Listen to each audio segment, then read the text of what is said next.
D'abord, permettez-moi de vous remercier, la presse nationale et la presse internationale présente à ce point de presse, que la Commission nationale des droits de l'homme a décidé de faire aujourd'hui au sujet des récentes déclarations qui ont été faites par Biram Dahabed. À vrai dire, c'est des propos qui nous ont surpris.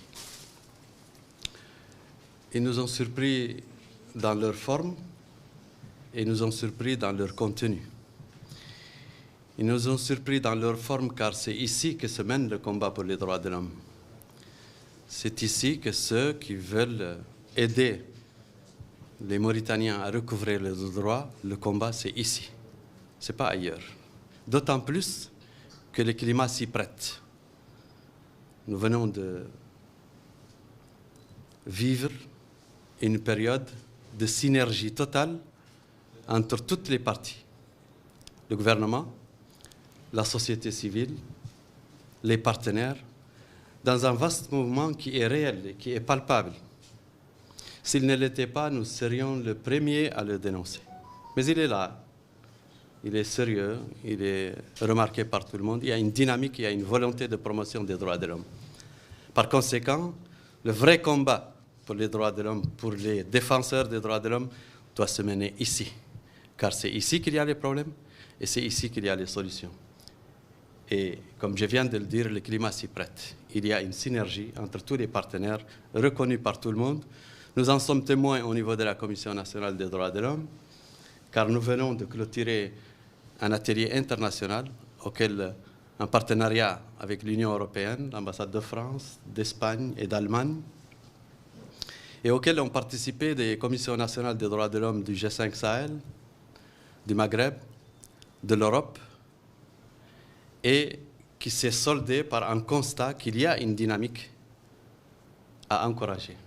Mieux, le communiqué final a demandé aux autres États et aux autres INDH, c'est-à-dire Commission nationale des droits de l'homme des autres pays, d'aller dans le même sens, c'est-à-dire une synergie complète entre le gouvernement, la société civile et les instances chargées des droits de l'homme comme notre commission. J'aurais souhaité que Biram Dahabed contribue à ce climat. D'autant plus que lui-même en a vu l'opportunité. Tout dernièrement, il était en visite dans tous les lieux, y compris les lieux publics qui lui ont été ouverts. Nous nous en réjouissions, il y a quelques jours, que les autorités ouvrent leurs portes à toutes les ONG, quel que soit leur objectif et quelle que soit leur nature. Et c'était l'occasion pour lui de venir, de critiquer. C'est un climat qu'il faut encourager. Ce n'est pas une dynamique qu'il faut casser. Pourquoi on réagit aujourd'hui au niveau de la Commission? Parce qu'on considère que ça casse, ça tente de casser, il ne le cassera pas, mais ça tente de casser une dynamique qui, elle, peut servir et va servir les citoyens mauritaniens, qui est notre objectif, nous, au niveau de la Commission, qui va servir la promotion et la protection des droits de l'homme en Mauritanie. On aurait souhaité qu'il contribue à ce climat, particulièrement surtout qu'il lui-même vient de découvrir, il n'y a pas longtemps, qu'il a cette porte qui était largement ouverte. J'aurais souhaité donc une action plus constructive, qui sert le citoyen mauritanien, et j'aurais souhaité qu'il invite les ONG devant lesquelles il a parlé, d'apartheid, d'esclavage. Je pense qu'aujourd'hui, ces choses sont un peu dépassées. Nous sommes dans une situation où il y a des problèmes de droits de l'homme dans le pays. Personne ne le nie, ni le gouvernement, ni les ONG, ni les institutions. Mais il n'y a pas d'esclavage, il n'y a pas de marché d'esclaves en Mauritanie. Il n'y a pas de marché d'esclaves enchaînés en Mauritanie. Cette idée qui a été véhiculée à un moment donné et qui faisait son chemin, je pense qu'aujourd'hui, tout comme l'apartheid et ce genre sont aujourd'hui peu crédibles. Ce qu'il y a, c'est qu'il y a des problèmes de droits de l'homme. Et ceux qui veulent traiter ces droits de l'homme, c'est ici, et dans le cadre de cette ouverture qui est évidente aujourd'hui. Donc, casser cette dynamique est une offense, à notre avis, pour la défense et la promotion des droits de l'homme. J'aurais, comme je viens de dire, souhaité que Biram Dahabid invite les ONG devant lesquelles il a parlé à venir ici en Mauritanie. Mais je le fais à sa place.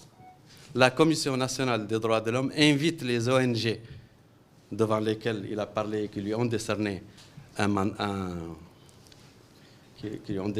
décoration, à venir participer à la caravane menée par la Commission nationale des droits de l'homme qui a sillonné le pays et qui va continuer à le sillonner en quête de solutions pour les problèmes des droits de l'homme dans le pays. Je les invite à venir, tout comme nous sommes en pourparlers avec Amnesty International, avec lesquels j'ai échangé il y a quelques jours, et qui viendront nous rendre visite dans le pays, ouvert, et en espérant qu'ils contribuent, car la contribution de toute ONG nationale ou internationale est utile pour la promotion et la protection des droits de l'homme. J'aurais souhaité donc qu'ils les invitent, mais c'est nous qui les invitons aujourd'hui. Et je pense, pour conclure, qu'il faut inviter la société civile, il faut inviter les organisations de défense des droits de l'homme, nous invitons les organisations de défense de l'homme. Il y a aujourd'hui un objectif commun qui est de promouvoir et de défendre les droits de l'homme dans ce pays. Cette dynamique est en marche. Je ne dis pas qu'elle a atteint ses résultats, loin de là, mais elle est en marche et il serait plus constructif de l'appuyer et de l'encadrer plutôt que d'aller aujourd'hui essayer de porter préjudice à son élan. Je ne pense pas que ce soit possible, car aujourd'hui, il y a une réelle volonté qui est attestée par la communauté internationale, et notamment par les partenaires qui sont là, pour promouvoir et défendre les droits de l'homme dans le pays. Et c'est ça qui est, en réalité, doit être notre objectif tous, car c'est ça l'intérêt de la Mauritanie. Je vous remercie.